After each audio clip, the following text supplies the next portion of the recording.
progress, but I'm just incredibly proud of the SpaceX team and all the support that we received from Cameron County, from Brownsville, from South Padre. And I know some of you in the audience, so thank you very much for your support.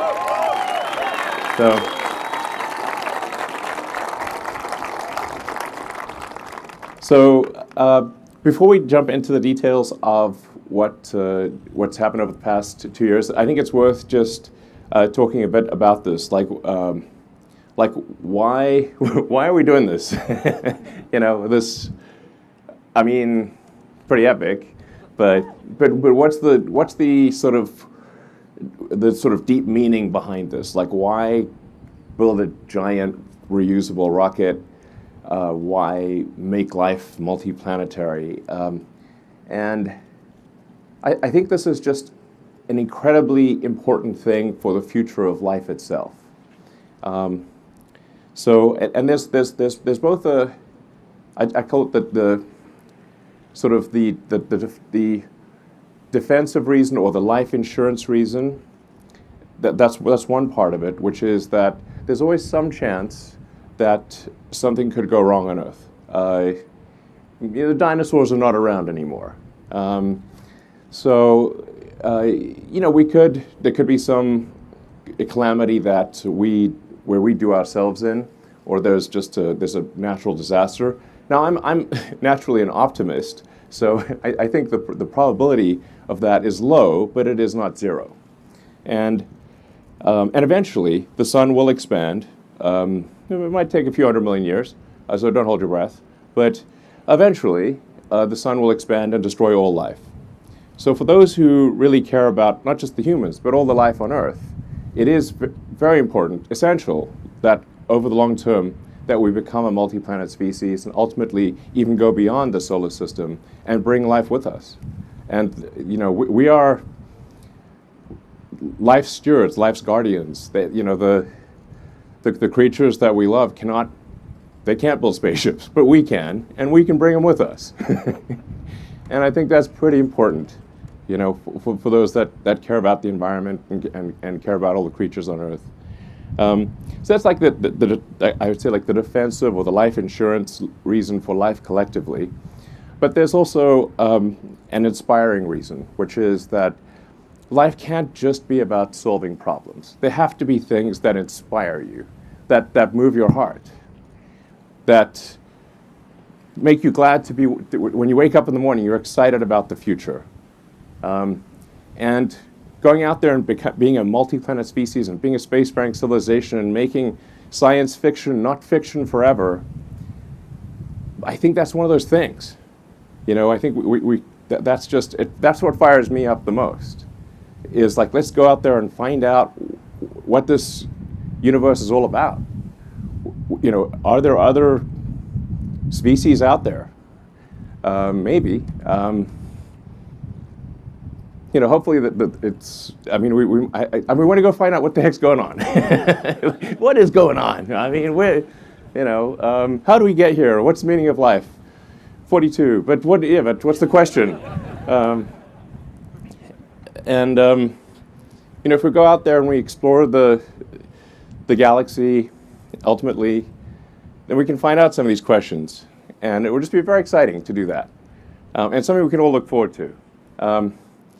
And even, whether somebody chooses to go or not, I think, vicariously we can all go there. Just like with Apollo, where, only a handful of people went to the moon. But in a sense, we all went there. Humanity went there.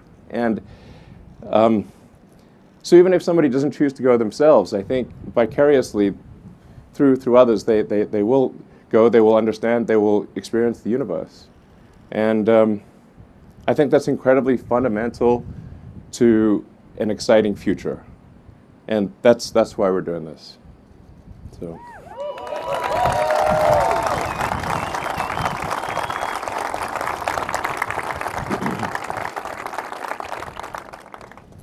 And yeah. Now, one of the rebuttals we'll sometimes hear is like, sure, but what about all the problems on Earth? And I completely agree. that the vast majority of resources should be dedicated to solving problems on Earth. Absolutely. I'd say like more than 99% of our resources should be oriented towards solving problems on Earth.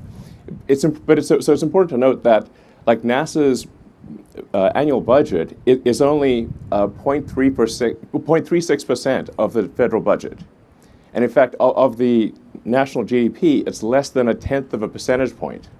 So it's like we're only spending 0.1% of our resources on space. I think that's okay. You know, like we'll be fine. You know, so just to make sure people don't think like, well, is he suggesting that we just spend everything on space? No, I'm just suggesting like maybe 0.5% or something like that. We'll probably be okay. So, and I think, you know, given this establishing security for life itself and having an exciting future and inspiring kids about the future, I think it's worth it, basically. Yeah.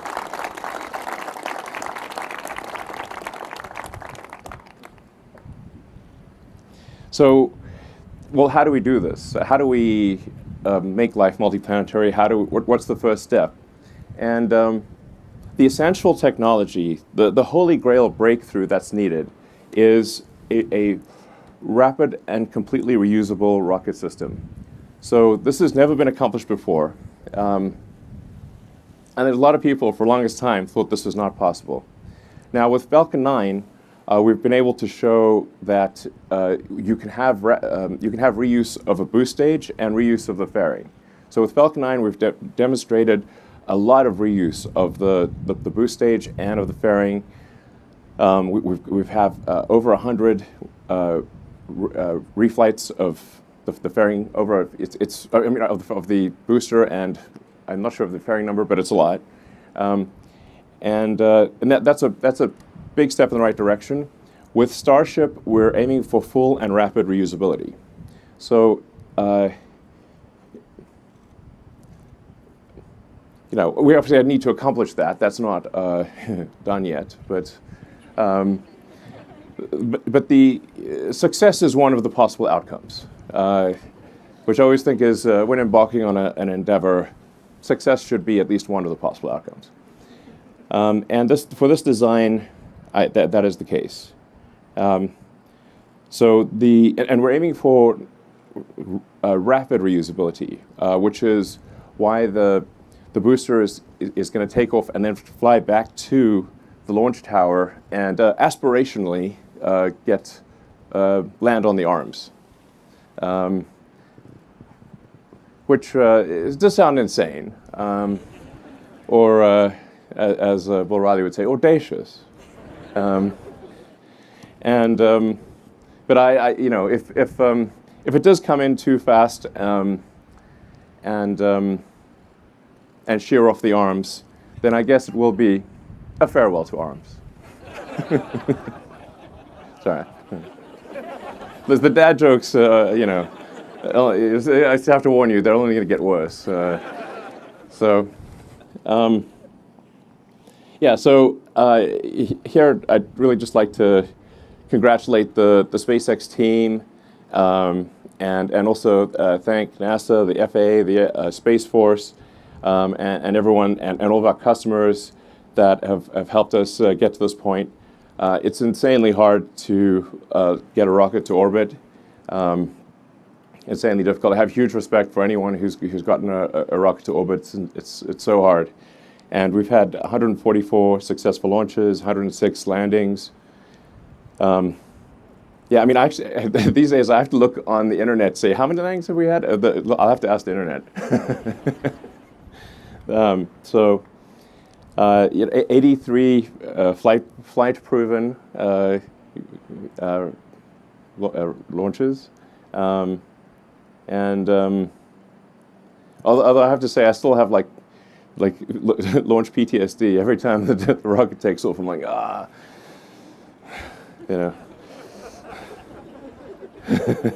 I just see all the ways that it could fail. And then this year we're actually aiming to have around 50 launches, so it's about a launch per week on average. And yeah, so it's a hell of a year we got ahead of us. And in terms of mass to orbit, if you look at like tonnage to orbit, this bar chart that we'll show here really illustrates how profound a rapidly reusable rocket, especially a big one, is, what effect that has on total tonnage to orbit. So the total mass to orbit to date of Earth is around 15,000 tons, maybe 16,000 tons. And the mass per Starship after a year, just 1 year of launching, if it launches 3 times a day, would be equal to all the mass to orbit of Earth to date. That's just one Starship launching 3 times a day for a year. Now, if you have,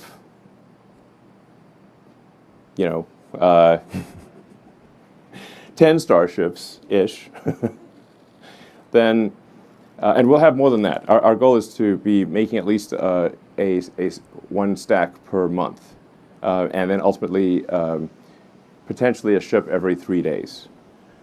There'll be more ships than there are boosters because the booster actually, even though it's gigantic, will come back in about 6 minutes. Excitement guaranteed. So it only takes about 2 minutes on ascent and then about 4 minutes to return. So you'll know soon.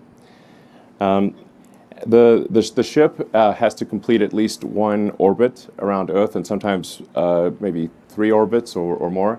And each orbit is 90 minutes. So the ship is probably, reusable about every 6 to 8 hours. That's why we say sort of 3 times a day for the ship. But in theory, the booster is capable of being reused every hour. So the propellant pumps are designed to fill the rocket in about half an hour. So this really is designed for rapid reusability. So if you can do roughly a million tons to Earth orbit, that's comfortably over 100,000 tons to the surface of Mars, maybe 150,000 tons, depending on how good the landing system is. So now you can only go to Mars every 2 years. And I think maybe roughly you need about 1 million tons on Mars to have a self-sustaining city. But the critical threshold, I think, for Mars is to have a city that is self-sustaining. It's going to be incredibly difficult to make a self-sustaining city because if it's missing any ingredient at all, however minor that ingredient is, then if the ships from Earth stop coming for any reason, the city will die out. So the critical threshold to pass one of the most important great filters for any species is to have the other planet no longer dependent on the original planet. So I don't know exactly what that tonnage is, but I suspect it is at least, if one tries to get the right order of magnitude, about 1 million tons. Hopefully it's not more than that.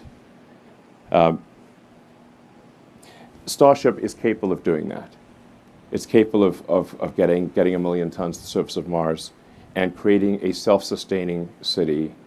And I think we should try to do that as soon as we can. The window of opportunity may be open for a long time, and I hope it is, but it may also be open for a short time. And this is the first point in the 4.5 billion year history of Earth that it has been possible. I mean, let that sink in. Or if there's a sink, let it in. Still knocking at the door. I mean, it's a sentient sink. Let's face it. Come in.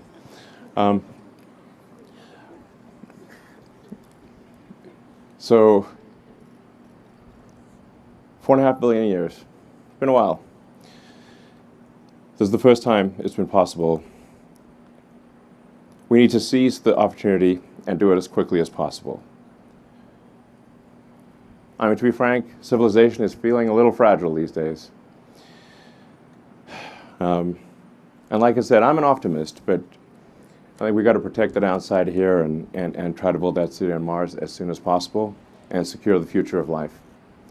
And it's going to be an incredibly exciting adventure. Now, the sales pitch for going to Mars is that it's going to be cramped, dangerous, difficult, very hard work. You might die, and that's the sales pitch. I hope you like it. So far from being some sort of escape hatch, it will be extremely difficult and dangerous and tough. Mars is a fixer-upper of a planet, and so it's going to take some work to make it easy to live there. But one day we could make Mars a planet like Earth, and I think we should. So just some facts about Starship, and these numbers will evolve over time. The height of the ship is about 50 meters, 164 feet. The 9 meter or 30 foot diameter. Well, you can just see it basically. It's got about 1,200 tons of propellant on the ship, and thrust is about 1,500 tons. Now these numbers will, we'll probably add more propellant over time, increase thrust. Diameter will stay the same. It's a huge pain to change diameter. So that'll tend to stay the same, but it'll probably get a little bit longer. And we're expecting payload capacity of 100 to 150 tons, depending on which orbit. So to a Starlink orbit, roughly 100 tons. Over time, I think we can probably get the orbit for orbital refilling, the payload to an orbit for orbital refilling to about 200 tons, which is going to be very important for getting to Mars. So for getting to Mars, you also need the orbital refilling. Just like you have aerial refueling, the rockets will need orbital refilling. It's actually mostly oxygen. There's 3.5 tons of oxygen for every 1 ton of fuel. So that's why it's refilling, not refueling. So heat shield. So this is the world's largest heat shield. This is, we actually make this at our little factory in Florida near Cape Canaveral. We call it the bakery. And we're actually using a lot of techniques that are used for roofing tiles. So we need to have a heat shield that is capable of resisting extreme heat, but also is not crazy expensive. And our heat shield team has done amazing work in creating the world's largest heat shield, and one that is reusable, but also robust and low cost. So it's not a crazy money heat shield. And yeah, you need good heat shield technology for entering from orbit. Orbital refilling. We were going to do an animation of this, but it looked a bit wrong. It is a fluid transfer.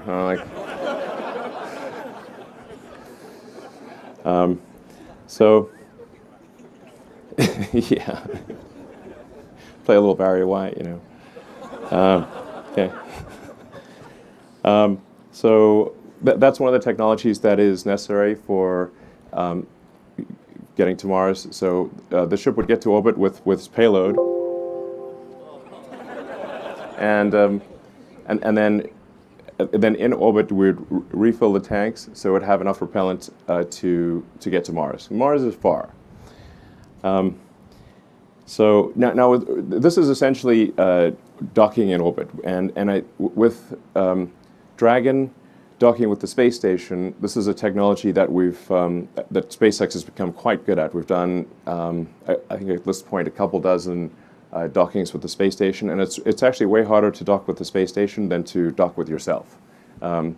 So this is, it is a thing we need to solve for Starship, and I'm confident that we can do this because we've done a lot of orbital docking already with Dragon. But this is going to be an important thing to demonstrate. What won't be necessary in the near term for Starlink launches, but it will be necessary for Mars and the Moon. So let's see, the super heavy booster. So it was 70 meters, but then there was an extra half barrel section that the team deleted, and totally accidentally it's 69 meters. It's also booster 4 and ship 20. I mean, this is a pure coincidence. Those numbers won't leave me alone. It's just, I hope it's good luck.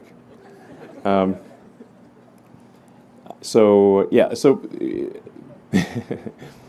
propellant capacity is like around 3,400 tons. I think it'll probably it will increase over time. Probably get to 36, maybe 3,800 tons. Thrust is around 7,600 tons. That'll probably increase too over time.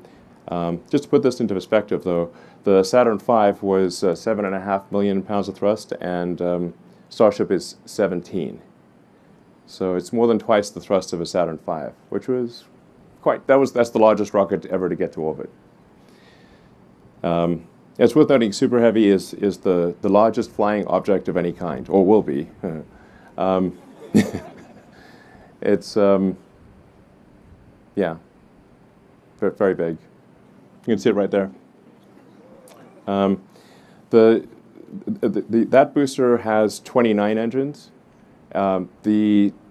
The next booster, we actually increased the engine count to 33. We've kind of bounced around on engine count, but because I think at one point we had like 37 engines, and then we went to 29. We finally settled on 33 engines, which is about actually the most number of engines you can actually fit under that booster without like expanding the diameter.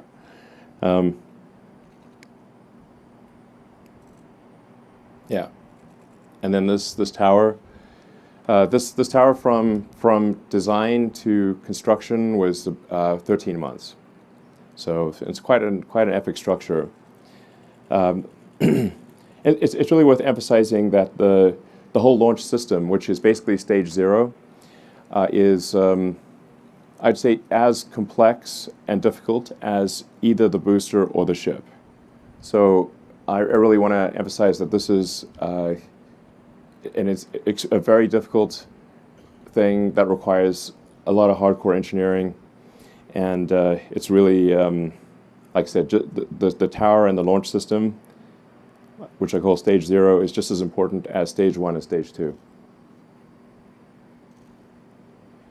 I mean, this is really some wild stuff here. In fact, I mean, hard to believe it's real, except, it's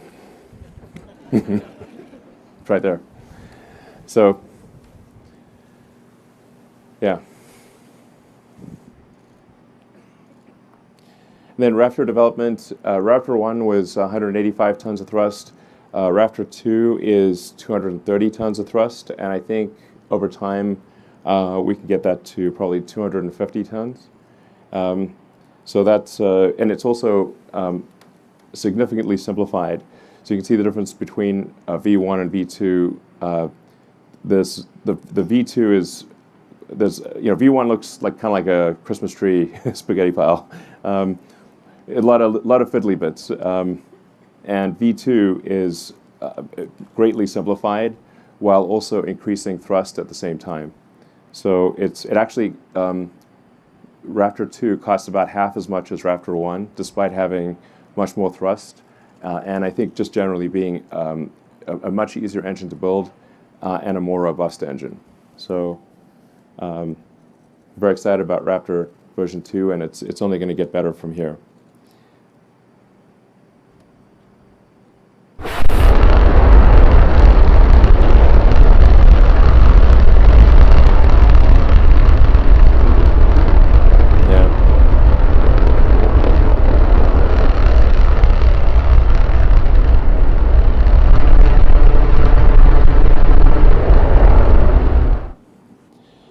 So yeah, so Raptor 2 is pretty sick. We've actually, the peak thrust that we've operated Raptor 2 at this point is 247 tons. And so I'm confident that with some improvements we can get to a 250-ton operating point, and continue to simplify and sort of robustify the engine. So it's really a spectacular piece of engineering, extremely difficult to make and succeed.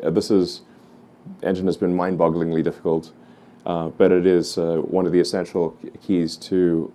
I mean, it is essential, obviously, to making Starship work. It'll be the first full flow stage combustion engine to get to orbit. Yeah, kind of need that ISP and thrust to weight. So why Starbase? A lot of people like say why Starbase? Why here? And we kind of needed a confluence of factors. The getting to orbit, you want to launch eastward so that you have help from Earth's rotation. So the closer you are to the equator, the more of a sort of a boost from Earth rotation that you get. So you want to be as south as possible and launch eastward. And then, it's always possible that something goes wrong. And so you want to have a good clear area. You want several miles around the launch site to be unpopulated or at least clearable. And that doesn't actually leave a lot of options. It's basically here and Cape Canaveral or Cape Kennedy is where are the other two possibilities. And then because we have had a lot of launches going out of the Cape, we didn't want to disrupt the Cape activity, the operational launches, with sort of the advanced R&D of Starship. So it was important to decouple the operational launches from the R&D launches, and that's why we're at this location. And once again, I'd just like to thank Cameron County and the Brownsville South Padre and the remaining residents of Boca Chica Village, where I live, by the way. It's my primary residence, is that little village over there. So, and it's been great. It's been great being here, and super appreciate the support of the community. Anyway, thank you.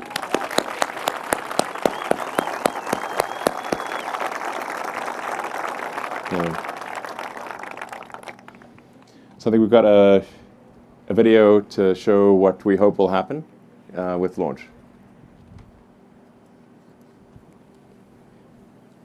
We'll play it now.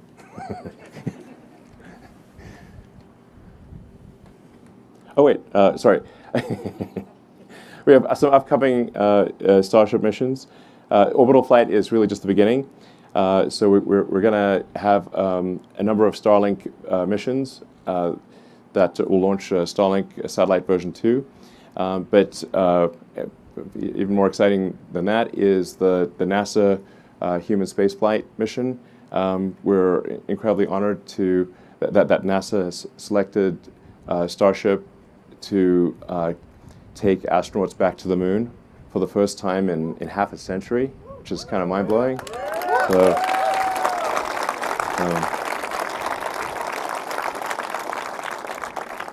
I'd just like to say, SpaceX is just deeply honored and appreciative that NASA would choose us for this incredibly important mission, and we'll get it done.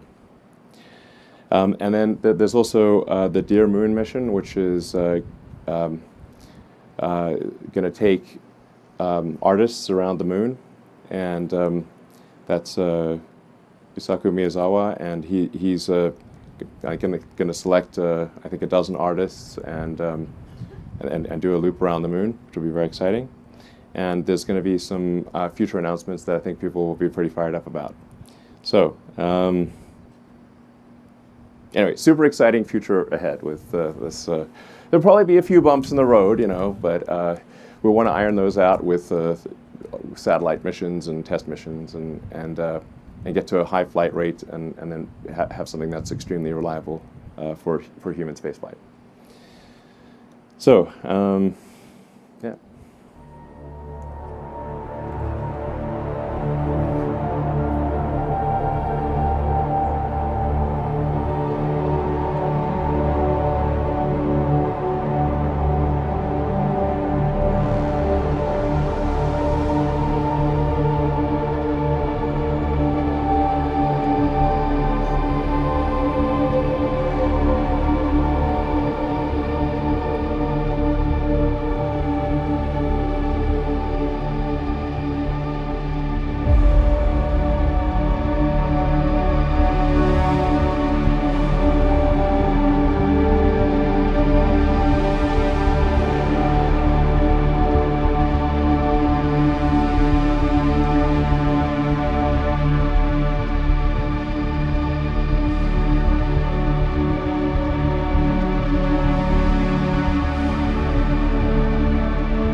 Let's make this real. Any questions?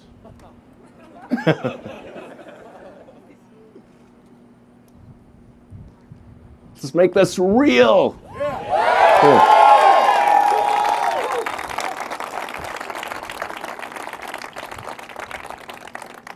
Fire away. Anyone? I can't see you, so you probably just have to yell it out or something.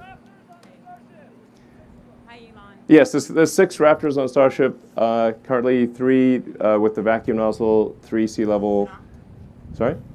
Check. And I think if I would say, like, we'll probably end up adding another 3 vacuum engines that kind of, fill in the gaps and stretch the ship. I think is going to make a lot of sense.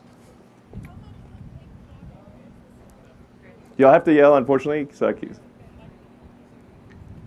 we are building a launch site, a Starship launch tower at 39A at Cape Kennedy. And we're also building a Starship production facility at the Cape. So we'll have production facility and launch site here and a production facility and launch site at the Cape as well. It's important to have redundancy. Hi, Sorry. Elon. It's Irene Klotz with Aviation Week over here. I've got lights in my eyes, so unfortunately I can't see. Okay, well, I'm blinded. So I can hear where the speaker is coming from. Okay. But, you should. I believe you're expecting to hear in a couple weeks about the possible finding of no significant impact from the FAA. Have you gotten any indications if that's going to come through, and what is your time frame for the orbital flight test? Thanks. well, we don't have a ton of insight into where things stand with the FAA. We have gotten sort of a rough indication that there may be an approval in March, but that's all we know. So, hi, Elon. Marcus Harvey. Can you talk about the point-to-point capability? Is there a possibility between here and Cape Canaveral? Oh, well, yeah, I guess technically yes. So, I mean, depending on how good things get with Starship, there are some scenarios where it might actually be the lowest cost means of transporting cargo long distances. So the interesting thing is that the capital efficiency of a rocket is much better than the capital efficiency of a plane for long distance flights. So now this would really be more for if you're going like, I don't know, a quarter or a third or halfway around the world, where if you went from, I don't know, say here to Singapore or something, like that's a long flight. So, I mean, I don't know how long that is. I'm not sure you can even go there nonstop, but it's probably like 20 hours plus. And but in a rocket, it would be less than an hour, so like 45 minutes or thereabouts. So that means you'd be able to use the rocket 20 times more often than an aircraft. So it's 20 times the capital efficiency. So provided the propellant cost is competitive with aircraft. And bear in mind, like I was saying, there's 3.5 tons of liquid oxygen for every 1 ton of fuel. And liquid oxygen is basically just the cost of electricity. Because it's in the air, basically. There is a scenario where it's economically compelling to do long-distance cargo and people transport with Starship. That'd be very cool, and I think that'd be great for getting a high flight rate and a business case for supporting a lot of Starships operating. And basically, nothing's faster than an ICBM. We got a question right here, Elon, right in the middle, right here, right, hands up in the middle. I mean, I literally have lights in my eyes, and it's pitch dark in front of me. It's fine. Hi, Elon. Michael Sheets with CNBC. You opened this presentation by addressing a little bit of the criticism that's been aimed at space travel being seen as maybe a pet project or not really valuable to folks who have problems here on Earth. I was wondering if you could get a little more into the specifics on comparing not just the U.S. government spending that's happening on space travel versus other things, but maybe in terms of SpaceX itself, how you and private investment on a dollar value compares to the taxpayer-funded projects or contracts that SpaceX has won over the years. Well, I think objectively, the cost efficiency of SpaceX is the best in history, I think, for any rocket development, and we are talking about a rocket that's more than twice the mass and thrust of a Saturn V, and also designed to be fully reusable, which is obviously also much better from an environmental standpoint to have a fully reusable rocket, for a development cost that is, I don't know, between 5 and 10% of Saturn V. So that's pretty good. Because we need to make it work, so it's not worked yet, but it will work. Might be a few bumps along the road, but it'll work. I feel at this point, highly confident that we'll get to orbit this year. That's we're making a lot of rockets, making a lot of engines. We're close to achieving a Raptor 2 every day production rate, so sort of 7 a week, which is tough for a complex engine. And I think by the end of this year, we'll be able to produce a ship and a booster per month. So this is I don't know, at least an order of magnitude, maybe 2 orders of magnitude more efficient than anything in the past.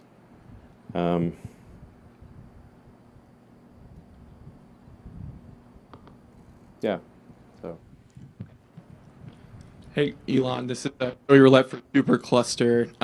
Just wondering, what does SpaceX's plan and timeline look like if the FAA ultimately decides to do a deeper environmental review of Starbase? And then one other thing, you might be able to give us an updated figure on what it costs to Starship and what it would cost a customer to buy a flight on one. Thanks.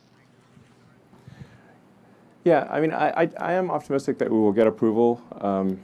I think objectively, I think this is not something that will be harmful to the environment. We've obviously flown the ship several times and done multiple landings and takeoffs and landings, and we've fired the engines a lot. So I think the reality is that it would not have a significant impact.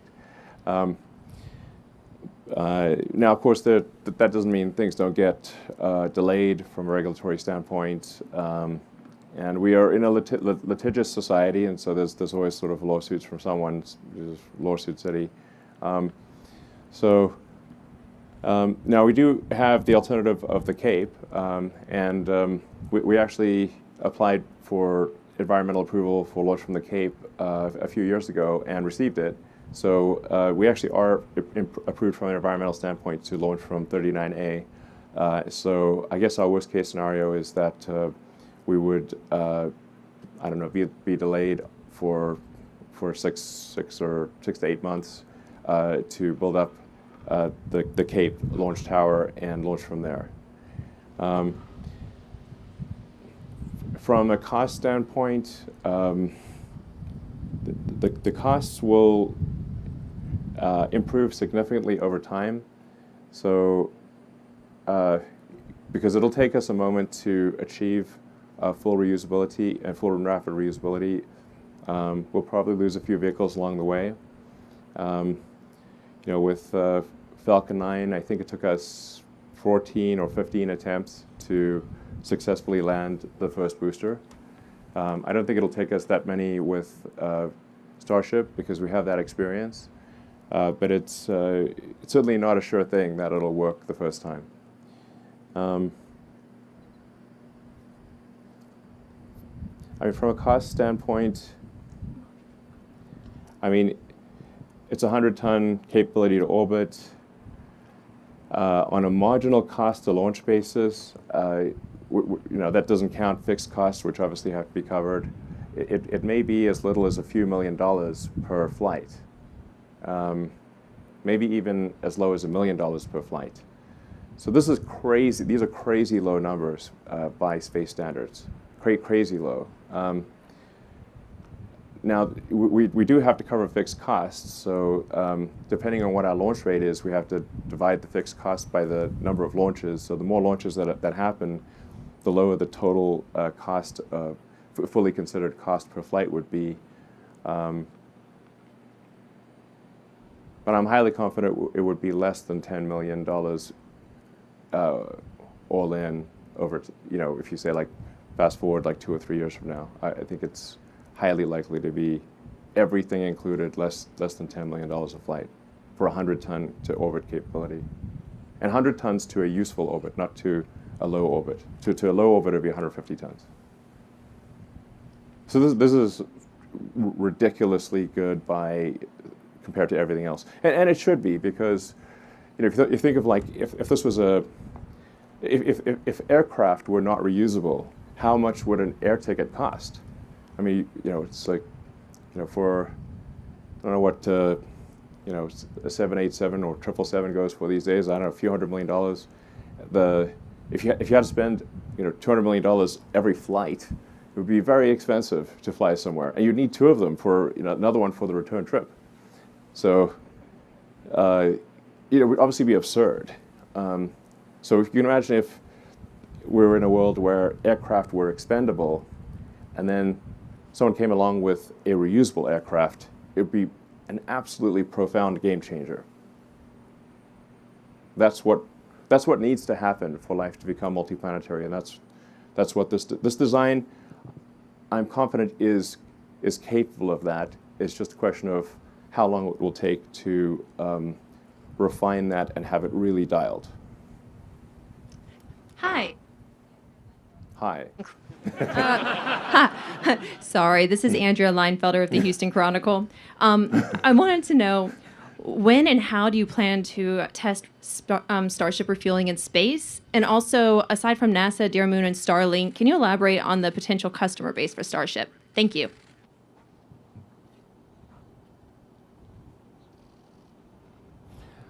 I apologize. I zoned out for a second. I was just thinking about something. Could you say that question again? Sorry. When and We have some mic issues. But. Okay. When and how do you plan to test Starship refueling in space? Yeah. And aside from NASA, Dear Moon, and Starlink, can you elaborate on potential customers for Starship? Thank you.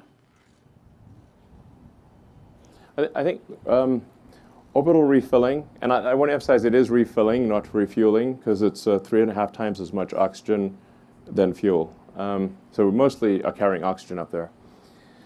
I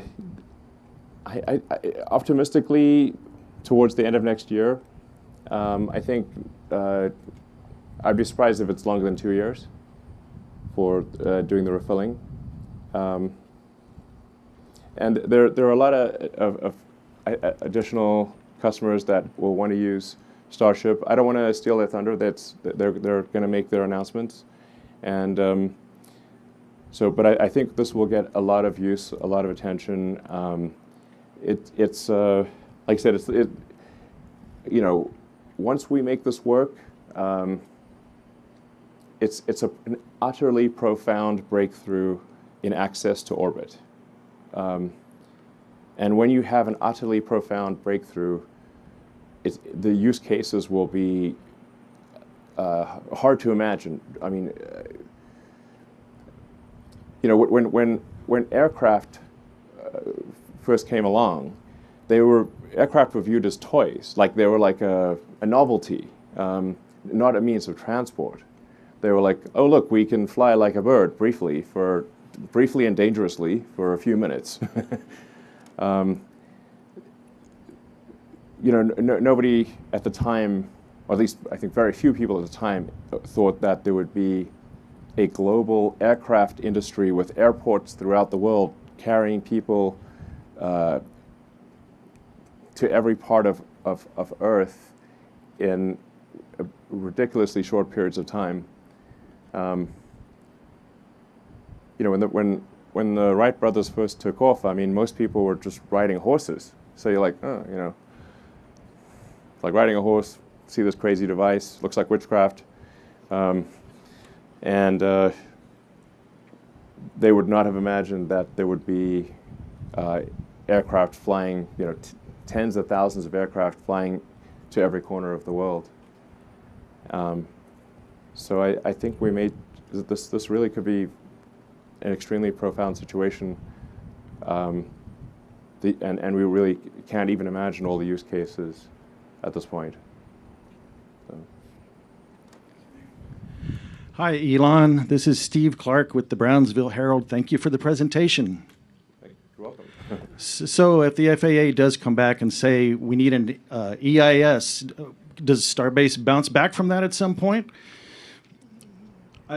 Yeah, I mean, it would obviously set us back for quite some time because an EIS takes a lot longer than an EA. So we would have to shift our priorities to Cape Kennedy. Okay, and long term, what do you envision for Starbase? Like a spaceport with flights coming and going and Starship manufacturing, or what is the future role of Starbase? The future role of Starbase, I think, it's well suited to be kind of like our advanced R&D location. So it's like where we would try out new designs and new versions of the rocket, and then I think probably Cape Kennedy would be our sort of main operational launch site, and then. I don't know, over time, I think we'll have floating spaceports, like ocean spaceports. We got these 2 converted oil rigs that are going to be turned into orbital launch sites. And they can be moved around the world. So, I think there could be quite a few of those. I think about if I think about what would really work for long-distance travel. Because the rocket is quite loud, you want to be, 20 miles away from a major city or 30 miles away from a major city, just so you don't, you're not disturbing people too much. So I think probably most of the launch sites long-term will be kind of ocean or sea spaceports. So like maybe located like 20 miles, 30 miles offshore. And this would allow Starship to connect any cities that are on the ocean or on the sea, and have a high flight rate, but without disturbing people too much. I think people are willing to have something that's loud occasionally, but if you want to have it frequently, then it probably needs to be offshore. Hello, Elon. I'm Cam Gerlach with the SpaceX Reddit community. So you've talked a lot about how Raptor 2 is crucially important for Starship development and for the future of Starship. So I'm curious, what general improvements have you made with Raptor 2 to ensure it's not only more efficient and more powerful, but also much easier to produce and less expensive as well and faster? And how do you plan to continue to iterate further on the design in the future? So, Raptor 2 is an almost complete redesign relative to Raptor 1. So basically, everything from the turbomachinery to the chamber nozzle, the electronics, basically everything's been redesigned. You can see the difference over there, the Raptor 1 versus Raptor 2. A lot of the changes were deleting things. We deleted a lot, consolidated a lot. The rotating machinery, especially the inducers of the turbopumps, are a lot more robust. we converted a bunch of flanges to welds, and we're actually over time will convert even more flanges to welds. I hate flanges, especially if you've got high pressure and a cryogenic fluid or super hot gas. Flanges and seals are a nightmare. And so, we've got parts of that engine that are, sort of 700-800 bar, sort of 11, 12,000 psi, which is nutty. And so just going to welded joints instead of flanges was pretty helpful. The pre-burner controllers have been consolidated into a sort of a unified box as opposed to being kind of like all over the engine. And we're getting close to the point where I think Raptor will not need shrouds.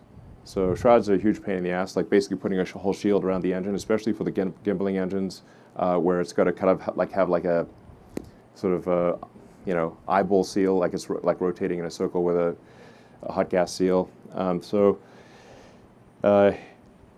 With a bit more deletion and integration, I think the engine will be sort of flame proof, more or less, and then we can get rid of the shrouds, which would be a big mass savings. Yeah.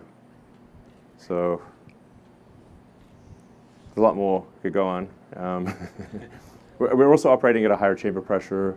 I think we can probably operate. I think over time we can operate it at 330 bar sustained in the main chamber, without having the pre-burner pressures be too high, by essentially not by losing less pressure. There's like a whole pressure ladder going from the turbo pumps and pre-burners to the main chamber, and by getting rid of a bunch of the choke points, we can have less pressure loss, and so the pumps can effectively produce more pressure in the main chamber due to less loss in the secondary systems. Do you have any? Have specific questions or? Sorry, Chris Gephardt with NASA Spaceflight.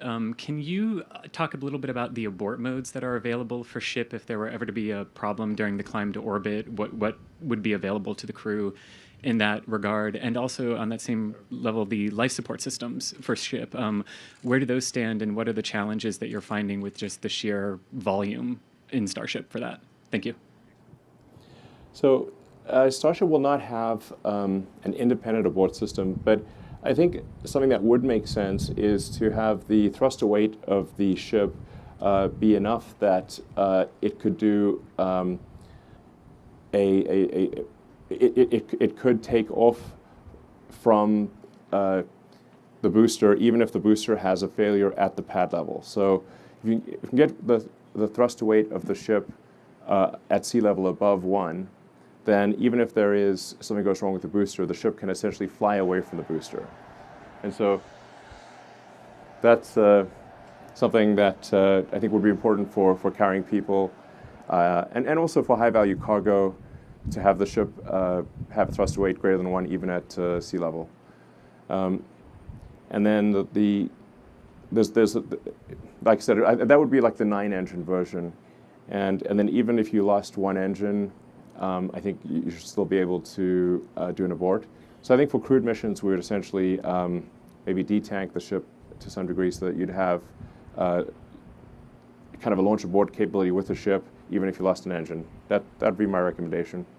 From a life support standpoint, we would have a sort of a renewable, like for long, we could scale up the life support system in Dragon. That would certainly be an option, and that would work for missions that are, say, a week or 2 weeks. That would be fine. For missions to Mars, you'd want a life support system that is renewable. Or it's essentially recycling everything.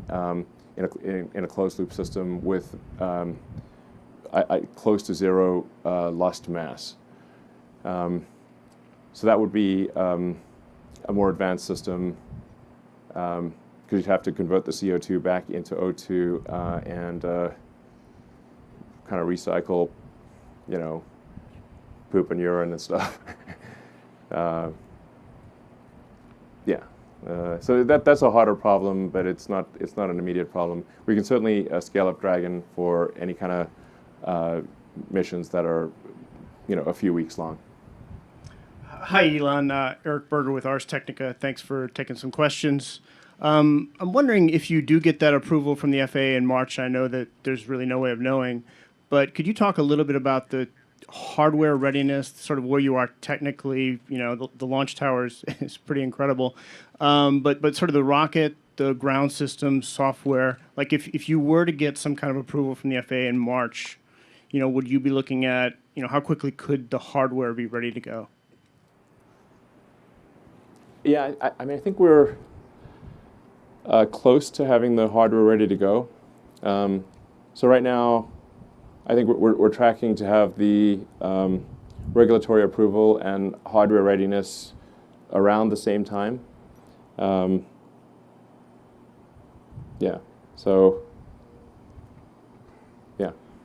Around the same. Hopefully, basically a couple months for both.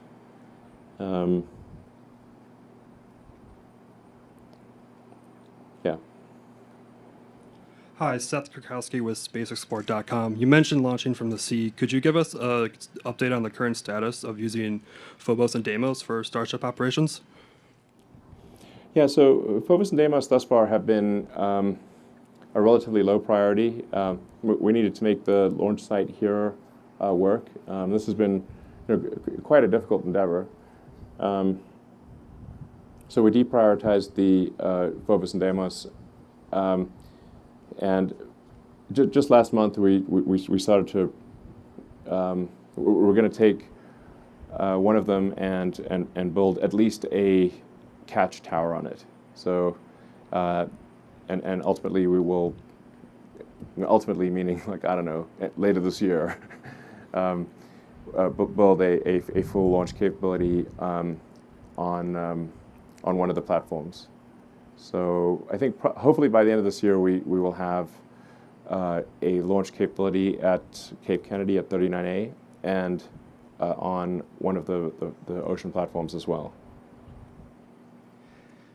Hi, Ellen. This is Adam Cardona with CBS 4 and NBC 23 here in the Rio Grande Valley. This is more of a community-based question. This past week, several BISD students, community leaders, and community members got together to ask you a question and to show their gratitude. Not sure if you got that message yet, but they were saying thank you, Elon, and they wanted to know if you would be able to attend their Charros Days festivities here in Brownsville. So on behalf of them, will you be attending Charros Days? It sounds like fun. So like, when is it? I believe it starts on the 19th through the 25th. So you have several days to attend Sombrero Festival, Charros Days parades, enjoy some great food. Will we see you there? I will be there. All right.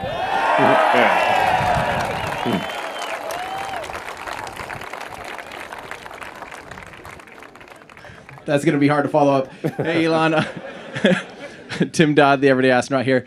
Okay, so a little bit more Raptor 2 talk again. Where are you at as far as production? How many do you have? How are they handling, testing? Are they more cantankerous, less cantankerous? Just give us a little more rundown, like on where you're actually at.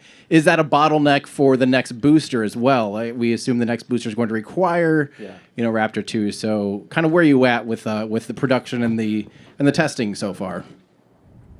Well, right now, of any technical problem, I'm spending the most time personally on Raptor 2. Really, they're like the two things that occupy the most number of mental cycles are Raptor 2 and Tesla Full Self-Driving.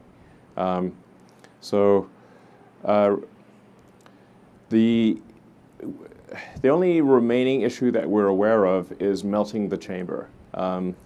So that thing really wants to melt, It's got like on the order of a gigawatt of heat, so pretty hot. Like a gigawatt's like what a nuclear power plant produces. So it really is desperately trying to melt at any point in time.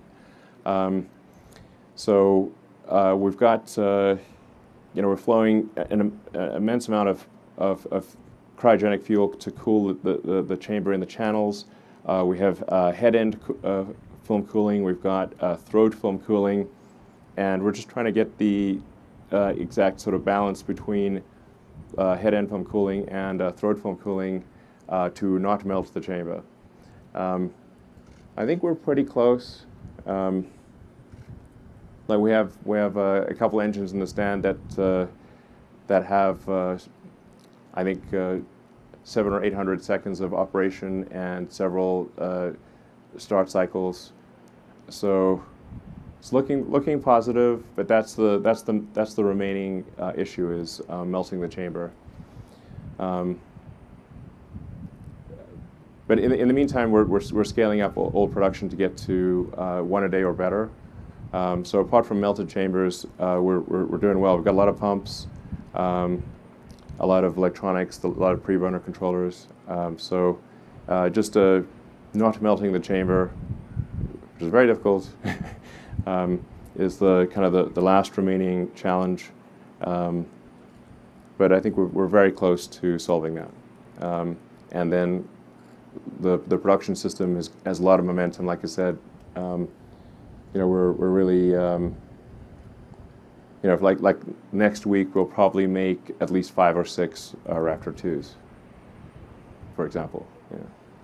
And I think we'll be at a 7 a week or better by next month. But those are crazy. These are crazy numbers for rocket engines, by the way. Yeah. Hi, Elon. Robert Perlman with Space.com and CollectSpace. You mentioned the NASA contract for the human landing system.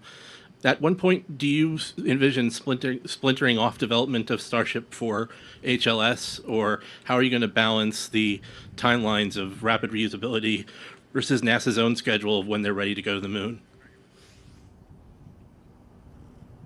I don't think there's really a conflict there. We're going to be making a lot of ships, a lot of boosters, obviously a lot of engines. Yeah, it's kind of interesting. Like with the booster with 33 engines and the ship with 9 engines is 42. There we go again. And that also total coincidence.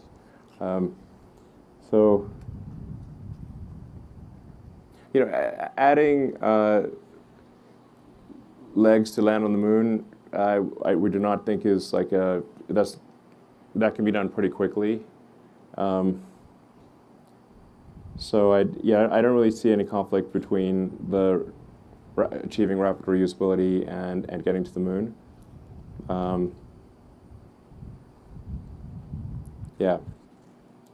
A high production rate solves many ills.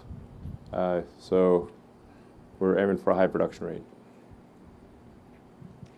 Hi, Lauren Grush with The Verge. I'm wondering if you can clarify the number of launches that you plan to conduct in order to do these refillings. I know a lot of numbers have been thrown around, so I'm wondering if you have landed on a final number. And how quickly do you plan to launch those missions back-to-back to refuel the vehicle to get to the moon? Thanks. Yeah, so the missions would happen pretty fast for refilling the vehicles to minimize boil off of the cryogenic propellants. Now for the vehicle going to the moon, we have some installation to minimize boil off. But we'd probably be launching, I don't know, probably every few hours, aspirationally. So, yeah. Hi, Elon. Kevin Haymeyer from Space Eccentric on YouTube and Rumble. Thank you. My viewers are really hungry to know anything about the interior design for crewed Starship. You have HLS, you have Dear Moon. And last we heard, maybe a year or two ago, you were looking to hire Tesla employees to design the interior for Starship. How's that going? Well, we aren't focusing a lot on the interior quite yet. I mean, that will be important down the road, but our focus right now is just getting to orbit and proving out return of the booster and return of the ship. Yeah, it's fundamentally very difficult to build a fully reusable rocket given the strength of Earth's gravity and the density of our atmosphere. Like there's no, you can't have a lot of mass margin. So our focus is solving that rapid reusability. Like I said, we'll have a high production rate, so we're not dependent on we're not dependent on full reusability, but really that's the breakthrough that's fundamentally important to change the course of human civilization to become a multi-planet species. Elon, this will be the last question for you. Evening, Elon. Bob Duncan. I'm a local resident. Are we cutting out? Is that better? Hi, evening. My name is Bob Duncan. I'm a local resident here in the area. And first off, thank you for a very cool evening. So this has been a lot of fun for us. As a local resident, it's been exciting to watch the amazing progress that SpaceX has made here in Boca Chica. And I was just curious, we're standing on the southern tip of the state of Texas. We're a few hundred yards from your residence. Could you just speak to what, if anything, has been appealing or advantageous about operating in the state of Texas versus other parts of the country? Thank you. Well, I think we've, you know, the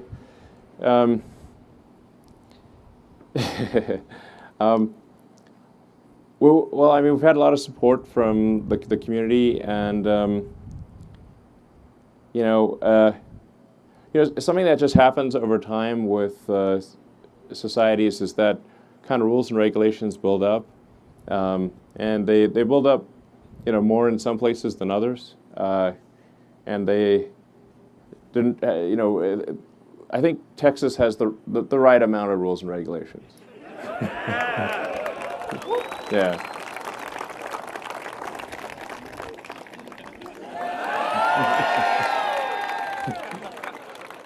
So, well, thank you all for coming. I hope you've enjoyed the evening, and I think we might be able to get you closer to the rocket if you'd like. So we'll get you as close as possible while still being safe. Yeah, feel free to you know, take pictures, have a good time, and yeah, let's go like hell to have an exciting future. Thank you.